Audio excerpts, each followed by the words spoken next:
మనందరికీ తెలుసు కదా, రీసెంట్గా అయితే మాజీ సీఎం కూతురు కల్వకుంట్ల కవిత మరి ఎమ్మెల్సీ కవిత అయితే అరెస్ట్ చేయడం జరిగింది. కాబట్టి ఇప్పుడు అందరూ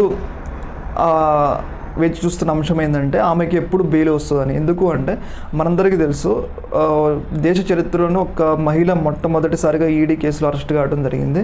ఇంతకుముందు ఎలాంటి మహిళలు అయితే ఈడీ మనీ లాండరింగ్ కేసుల్లో అయితే అరెస్ట్ కాలేదు, కవిత అనే అరెస్ట్ చేయడం జరిగింది. కాకపోతే ఇప్పుడు అందరూ వేచి చూస్తుంది ఏంటంటే కవితకి బెయిల్ ఎప్పుడు వస్తుంది, మరియు కవితకి ఎన్ని సంవత్సరాలు శిక్ష పడిద్దని అయితే దీని మీద ఎక్కువ ఆసక్తి ఉన్నది. అయితే మనందరూ చూసుకుంటే కవిత అరెస్ట్ అయింది మామూలు చట్టం కింద కాదు, PMLA prevention of money laundering అనే చట్టం కింద అరెస్ట్ అయింది.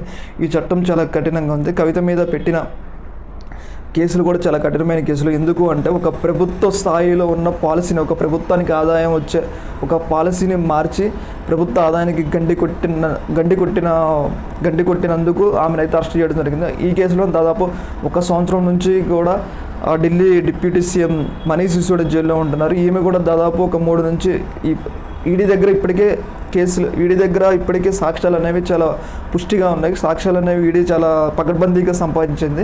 ఈ యొక్క కేసులో అయితే కవితకు ఇప్పట్లో బెయిల్ రావడం కష్టమే. కాకపోతే కవితకు సంబంధించిన ఒక లాయర్లు ఉన్నారు కదా, ఈ పెద్ద లాయర్లు పెట్టుకొని ఆమె చిన్న ఉపశమనాలు కానీ అప్పుడప్పుడు కొంచెం బయటకు వచ్చడానికి అయితే ఛాన్స్ అయితే ఉంటుంది. కాకపోతే పూర్తిగా బయటకు రావాలంటే చాలా కష్టం. ఎందుకు అంటే కవితకు వ్యతిరేకంగా చాలా ఆధారాలు అయితే ఈడీ సంపాదించింది.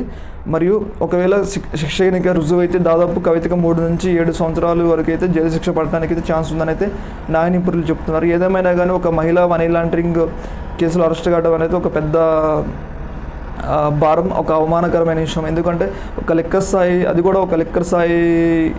కేసులో అరెస్ట్ కావడం అనేది ఒక పెద్ద అవమానకరమైన విషయం. ఏదేమైనా చూడాలి కవితకి ఎప్పుడు బెయిల్ వస్తుందో. లేకపోతే కవితకి వ్యతిరేకంగా ఈడీ ఎలాంటి ఆధారాలు గనక సృష్టించకపోతే, ఎలాంటి ఆధారాలు గనక సేకరించకపోతే, ఆ యొక్క ఆధారాలను రుజువు చేయకపోతే కవితకి అయితే తొందరగానే బెయిల్ రావడానికి ఒక 6 నెలల నుంచి సంవత్సరం లోపల బెయిల్ రావడానికి ఛాన్స్ ఉంది.